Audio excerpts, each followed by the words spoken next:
ఈరోజు రాజన్న సిరిసిల్ల జిల్లా కేంద్రంలో సిరిసిల్ల పట్టణ పోలీస్ స్టేషన్లో గంజాయి మాదక ద్రవ్యాల వలన కలుగు అనర్థాలపై అవగాహన కల్పించడానికి ఏర్పాటు చేసిన ప్రచార రథాన్ని డీఎస్పీ సీఏలతో కలిసి ప్రారంభించిన జిల్లా ఎస్పీ అఖిల్ మహాజన్.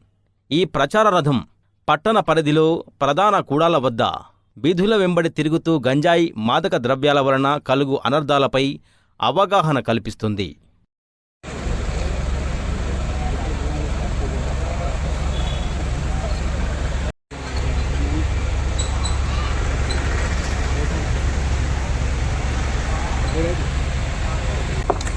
ఇంత మూలముగా సిరిసిల్ల పట్టణ ప్రజలకు పోలీసు శాఖ వారి విన్నపము కానీ విక్రయిస్తున్నట్లుగానే సమాచారం తెలిస్తే వెంటనే పోలీసు వారికి తెలియజేయండి.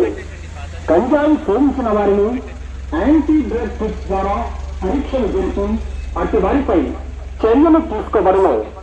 కావున జిల్లాలో మనం గాంజాయి పైన కొంచెం మన ఆనరబుల్ సీఎం సార్ చెప్పిన ప్రకారం no tolerance on drugs, no tolerance on drugs, గాంజాకి మనం ఒప్పుకున్నాము. దానికోసం మనం ఆర్ఎస్ న్యాప్ ఒక చిన్న వింగ్ లాగా ఇక్కడ ఏర్పాటు చేసినాము. దానిలో సీసీఎస్ ఇన్స్పెక్టర్ అండ్ నేను పర్సనల్గా మానిటర్ చేస్తున్నాను. దానిలో ఇప్పటివరకు ఈ జిల్లాలో మనం ఈ సంవత్సరం మోర్ దెన్ 60 కేసెస్ రిజిస్టర్ అయినాయి. అక్యూజ్డ్ కూడా మనం మోర్ దెన్ 140 అక్యూజ్డ్ పట్టుకోవడం జరిగింది. ఇప్పుడు ఎవరైనా గాంజా తాగుతున్నారు, దానికోసం మనం డీ అడిక్షన్ సెంటర్ కూడా పెట్టడం జరిగింది. ఆ పేరెంట్స్తో, పిల్లలతో, వాళ్ళ టీచర్స్తో, ఆ నేబర్ చుట్టుపక్కలతో మీకు ఏమైనా ఇన్ఫర్మేషన్ ఉంటే మనతో షేర్ చేయండి.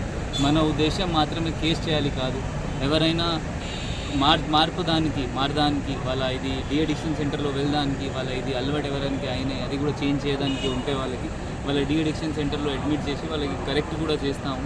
ఇంకా మీ దగ్గర ఇన్ఫర్మేషన్ ఉంటే ఆ ఆర్ఎస్ నెంబర్కి మీరు ఇన్ఫర్మేషన్ చేయండి, మనం అది కాపీగా పెడతాము. మీ పేరు ఎక్కడ బయట రాదు. మీ దగ్గర కన్జ్యూమర్ ఇన్ఫర్మేషన్ ఉండొచ్చు, సెల్లర్ ఇన్ఫర్మేషన్ ఉండొచ్చు, లేకపోతే గ్రోయింగ్ ఎవరైనా గ్రో చేస్తున్నారో వాళ్ళ ఇన్ఫర్మేషన్ ఉండొచ్చు. మనకి ఇస్తే మనం యాక్ట్ చేస్తాము. మీ ఇన్ఫర్మేషన్ తప్పకుండా గోపిగా ఉంటుంది.